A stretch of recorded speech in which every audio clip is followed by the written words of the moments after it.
Olá, estudantes do quinto ano, tudo bem com vocês? Estão preparados para mais uma aula de história? Hoje a nossa aula é de número 31. Vamos verificar quais são os materiais que nós vamos utilizar hoje?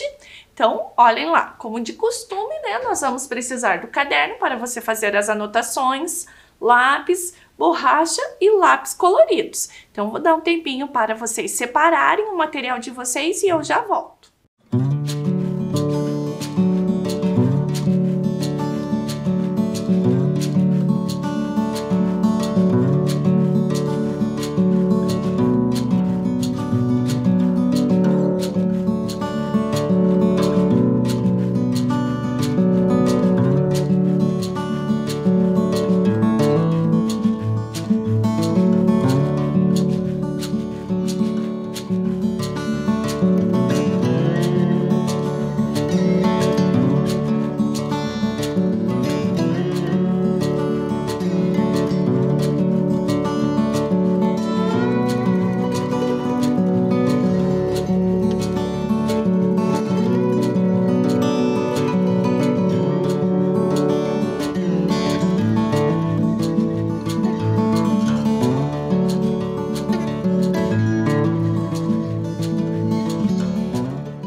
Tudo certo, crianças? Então vamos revisar, né? Lembrar o que nós estudamos nas aulas anteriores. Então nós conversamos, né, sobre o movimento indígena, né, o movimento de resistência indígena, e eu apresentei para vocês a Joênia. Vocês estão lembrados da primeira deputada, né, que é indígena. Também nós conversamos sobre o movimento negro e nós conversamos sobre a Laudelina, o movimento operário, né, na greve de 1917 e o movimento feminista, aonde nós conversamos no É Proibido, né? Nós vimos que por muitos anos as mulheres foram proibidas, né, de trabalhar, de estudar, de exercer diferentes profissões, de votar e se candidatar a cargos públicos, né? Elas não podiam, naquela época, sair de casa sozinhas, né? E nem se manifestar a sua opinião publicamente, escrevendo em jornais ou livros. Estão lembrados? Então, as mulheres resistiram, né, por muito tempo contra essas proibições, porque elas queriam estudar, trabalhar, né, exercer diferentes profissões, né, a profissão que elas escolheram. E aí, eu conversei com vocês, né, na aula passada sobre a Anísia Floresta. Novamente, eu coloco a foto da Joênia e da Laudelina, certo? E a aula de hoje, crianças, nós vamos continuar, né, falando dos movimentos sociais de resistência, movimento feminista. Então eu vou dar um tempinho para vocês colocarem a data de hoje, o número da nossa aula e o nosso tema e eu já volto.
Crianças, então como nós estamos vendo, né, as desigualdades entre homens e mulheres, né, ocorriam em vários âmbitos, né, e entre eles, né, o trabalho nas fábricas, né. As mulheres burguesas que eram da classe média, elas não podiam trabalhar e nem estudar. E então algumas dessas mulheres se dedicavam à confecção dos seus enxovais, certo? E as mulheres que trabalhavam nas fábricas sofriam muitas desigualdades. Um exemplo é o salário. Vamos dar uma olhadinha nesse texto historiográfico que eu trago para vocês? Então, olhem lá. Pouco a pouco, a gerência das fábricas de tecido vai substituindo os homens por mulheres. Além de ser esse trabalho fatigante e aniquilador, para a constituição débil da mulher, é retribuído com salário inferior ao do homem, né? Então, olha a concorrência do trabalho nas fábricas. Continuando aqui, crianças, eu quero que vocês analisem o texto que nós acabamos de ler, né? O que esse texto está nos informando? Escreva com as suas palavras. Então, nós vamos fazer a nossa primeira atividade, onde vocês vão escrever o que o texto está informando, né, com as suas palavras.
Tudo certo, crianças? Então vamos refletir, né? Segundo o texto, qual é a principal diferença entre o trabalho dos homens e das mulheres nas fábricas? Vamos dar uma olhadinha de novo no texto, né? Para a gente identificar. Então, pouco a pouco, a gerência das fábricas de tecido vai substituindo os homens por mulheres. Além de ser um trabalho fatigante e aniquilador, para a constituição débil da mulher, é retribuído com um salário inferior ao homem. Então, crianças, nesse trecho, né? Esse é um trecho do jornal Operário, tá? E nós conseguimos ver que nós temos ali a substituição do trabalho masculino, né, pelo trabalho feminino, ou seja, substituição, né, dos homens por mulheres. E esse jornal, crianças, ele tem o objetivo, né, de denunciar as condições, né, do trabalho. Continuando aqui, então, segundo o texto, qual a principal diferença entre o trabalho dos homens e das mulheres na fábrica? Olha lá, se você disse, né, se você pensou comigo, quando nós estávamos lendo o texto, que o salário das mulheres era muito inferior dos homens, né?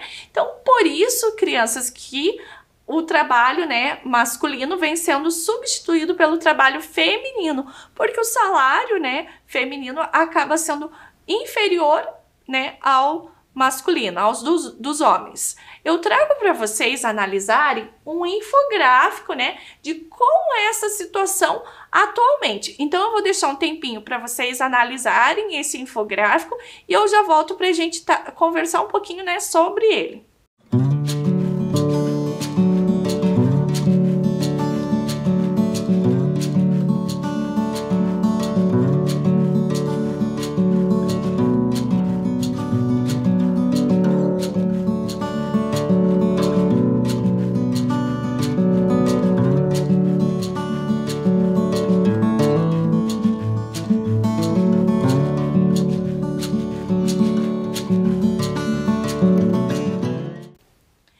Então, crianças, vocês analisaram o que o nosso infográfico quer nos dizer? Nós temos ali, né, o título Mercado de Trabalho, taxa de desemprego da população de 16 anos ou mais de idade, segundo sexo e cor e raça. Nós temos aqui, crianças, a questão das mulheres, né, os bonequinhos ali, se vocês perceberem, né, os bonequinhos azuis, brancos, os bonequinhos com a roupinha ali vermelho, negros, outros, né, com a cor amarela e todos na cor verde. Crianças, e se a gente analisar, olhem a quantidade de mulheres brancas desempregadas. Vejam que muda, né, o bonequinho que está com a roupa, a calça e a camiseta e o vestidinho, né? As mulheres ali brancas são a grande maioria ali em relação aos homens, né? Nós temos ali a taxa de desemprego maior. Mas, se nós olharmos e conferir, vejam que as mulheres negras acabam ainda com um percentual maior de desemprego, né? Então, além de ser mulher, né, nós temos essa diferença também por causa da cor. Continuando aqui, crianças, nós vamos fazer a nossa segunda atividade, né? Então, nós estamos com o infográfico e aí eu quero que vocês preencham no caderno qual é o título, o local, né? A data e o significado dos ícones. Aí você pode fazer os desenhos ali no seu caderno, né? Do jeitinho que você sabe. E eu já volto para a gente fazer a conferência dessa atividade e dar continuidade à nossa aula.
crianças, então vocês conseguiram descobrir qual é o título, né, do nosso infográfico? Então, se você colocou mercado de trabalho, muito bem, né? Qual é o local, né? O local é no Brasil, no nosso país. Qual é a data? 2009. E o significado dos ícones, né? Nós temos mulheres brancas, homens brancos, mulheres negras e homens negros. Foi isso que você colocou? Então, muito bem. Na sequência, crianças, nós vamos fazer mais uma atividade, né? Explique com suas palavras as informações contidas no gráfico. Comece assim. O gráfico informa que... Eu vou deixar um tempinho para vocês registrarem a frase e depois eu coloco o gráfico para que vocês consigam responder a atividade.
Então, crianças, agora eu vou colocar o infográfico para vocês conseguirem, né, dar sequência à nossa frase.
crianças, dando continuidade então à nossa aula, eu quero que vocês observem essa imagem e pensem, o que vocês acham que essas mulheres estão fazendo? Essa foto, será que é uma foto atual ou antiga? E como que nós sabemos se ela é atual ou antiga? E por que será que essas mulheres estão carregando alguns cartazes, certo? E também, crianças, o que vocês acham que está escrito nesses cartazes? Então, um tempinho para vocês analisarem, né, essa foto, pensando nessas questões que eu fiz para vocês.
Tudo certinho aí, crianças? Então, essa é uma imagem do final do século XIX, em uma manifestação, né, por direito ao voto. Então, as mulheres concluíram que elas só teriam a garantia de direitos se elas participassem da vida pública e política, né, da participação na política.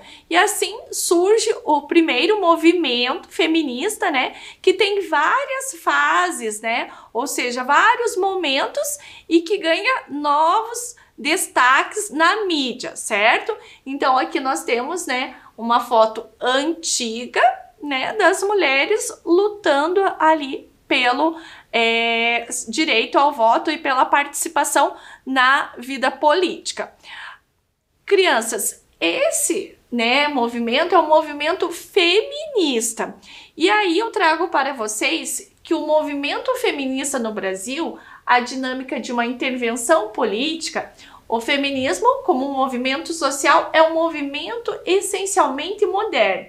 Nesse seu alvorecer, mobilizou mulheres de muitos países da Europa, dos Estados Unidos e posteriormente de alguns países da América Latina, tendo seu auge na luta sufragista.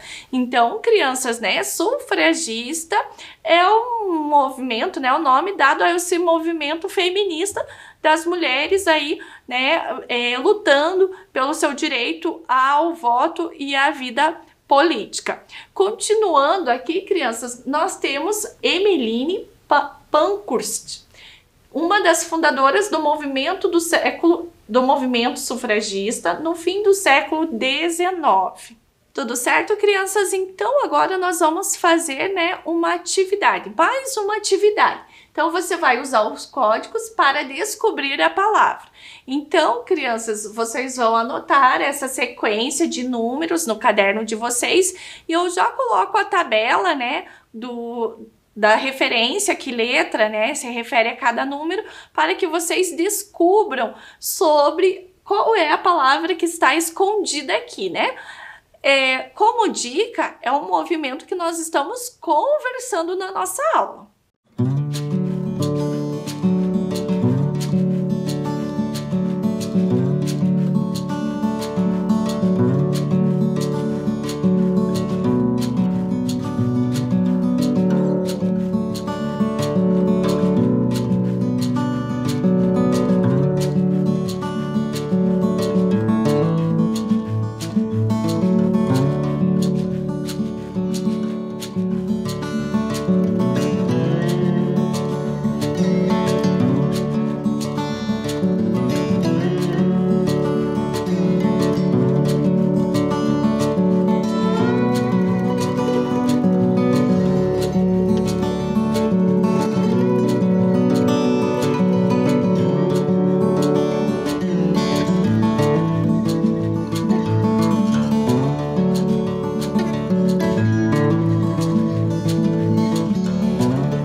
Agora, então, crianças, eu vou colocar, né, os códigos, né, as letras e os números, para que vocês tentem descobrir qual é o movimento, né, que nós estamos conversando.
Tudo certinho aí, crianças? Vocês conseguiram decodificar e descobrir qual é o movimento? Então vamos conferir?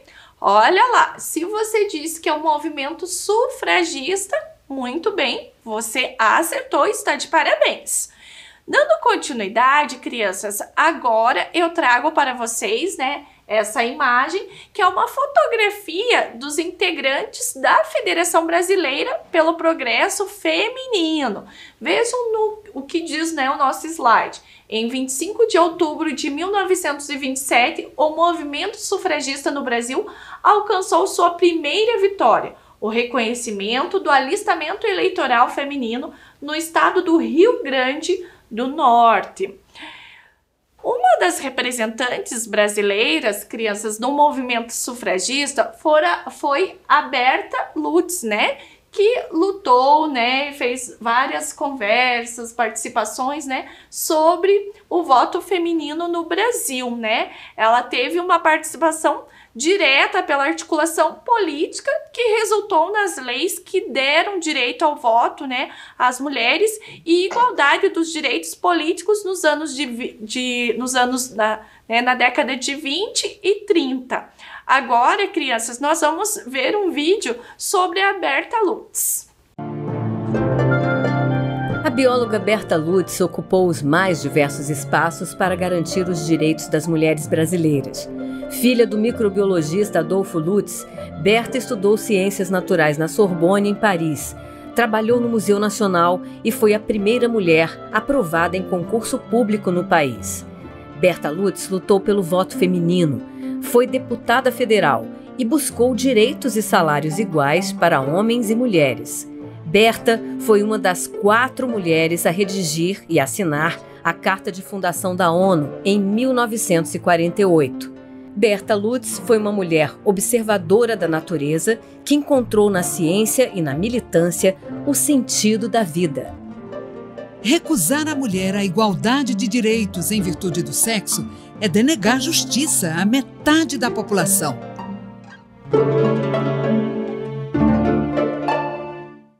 Muito interessante, né, crianças? A gente conhecer um pouquinho, né, sobre a Berta Lutz. Dando continuidade aqui, o voto feminino no Brasil foi conquistado em 1932 e incorporado à Constituição de 1934 como facultativo.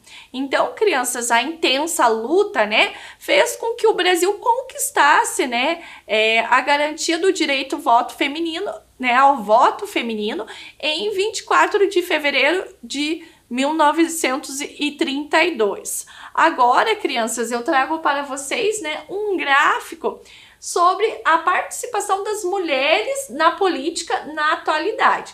Eu vou dar um tempinho aí para vocês analisarem esse gráfico e eu já volto.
Crianças, então vamos analisar, né, o nosso gráfico. Ele tá um pouquinho diferente do que nós estamos acostumados a ver, né? Então aqui nós temos mulheres no legislativo. Vejam que o número de mulheres eleitas se manteve no Senado, mas aumentando, né, na Câmara e nas assembleias. Então toda a parte que está em cinza, crianças, é a participação, né, masculina, a participação dos homens. E a parte que está em vermelho, né, é a participação das mulheres. Então, no Senado de 2010 para 2018, nós tivemos, né, a participação, se manteve, né, a mesma participação das mulheres no Senado. Mas percebam que na Câmara, né, de 2014 para 2018, nós tivemos um aumento, né, que antes era 51, agora nós temos 77, né, das mulheres eleitas, né, do público eleito naquela época. De 2014 a 2018, na Assembleia, nós tínhamos de 1.059 eleitos em 2014, 119 mulheres. Já em 2018, né, de 1.059 eleitos, nós tivemos também um aumento de 161, né, 161 mulheres na política, nas assembleias. Continuando aqui, crianças, nós vamos ver mais um aumento, né, nas câmaras municipais. Vou dar um tempinho para vocês analisarem e eu já volto para que a gente possa conversar sobre esse outro gráfico.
Tudo certo, crianças? Então, vamos analisar. Vocês viram que nós temos dois tons de verde, né? Um verde mais claro representando os homens e um verde mais escuro representando as mulheres.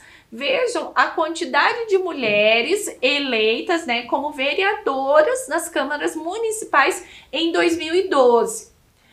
Vejam que aumentou esse número, né, para 2016. E em 2020 nós também tivemos o aumento, né, da participação das mulheres.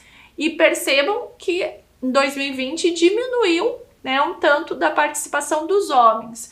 Crianças, esses números, né, eles são muito importantes para a gente analisar, refletir e pensar que o número de mulheres, né, pode aumentar ainda mais, né? Aumentou, mas que esse número pode aumentar ainda mais.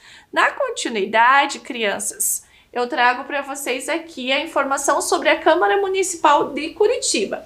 Então, dos 38 cargos para vereadores em Curitiba, 8 são ocupados por mulheres.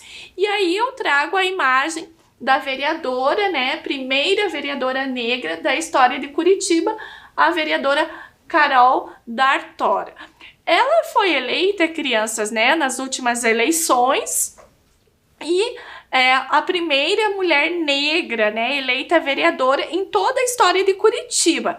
E ela contou, crianças, com o apoio coletivo das mulheres negras, né? Então, a sua campanha, né, teve um incentivo do coletivo de mulheres negras. E na continuidade, olha lá, segundo a fase feminista, né, após um pequeno período de relativa desmobilização, o feminismo ressurge no contexto dos movimentos contestatórios dos anos de 1960. E aí, crianças, eu trago aqui para vocês, né, sobre o que nós estamos conversando, né, os movimentos de resistência feminista que nós conversamos nas nossas aulas, né, o feminismo negro, feminismo branco e o feminismo indígena. E agora, crianças, eu me despeço de vocês com um super beijo e até a próxima aula.